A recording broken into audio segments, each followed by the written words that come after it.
নিঃশব্দ রাত। কাশ্মীরের আকাশে তখন শুধু গর্জন করছিল ভারতের রক্ষা কবচ।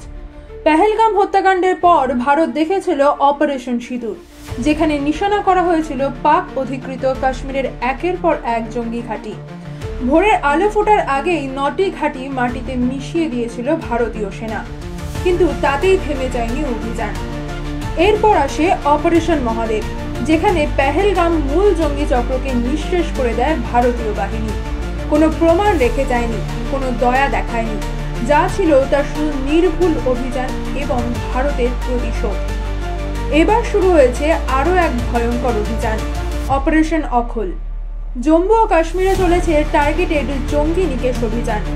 শনিবার সকালে কুলগ্রামে ভারতীয় সেনার গুলিতে খতম এক জঙ্গি। তবে এখানেই শেষ নয়, বিস্তীর্ণ এলাকা জুড়ে এখনো চলছে তল্লাশি, চলছে জঙ্গি দমন অভিযান। এই যুদ্ধ দেশ রক্ষার যুদ্ধ। এই অভিযান কাশ্মীরের প্রতিটি নিঃশ্বাসকে সুরক্ষিত রাখার প্রতিজ্ঞা। এই অপারেশন ভারত মায়ের প্রতিটি সন্তানের নিরাপত্তার অঙ্গীকার। এটাই ভারত, এভাবেই চায় জবাব, আর জবাব দেয় অপারেশনে, সোজা হৃদয়ে গর্জে ওঠা বন্ধুকে। জয় হিন্দ।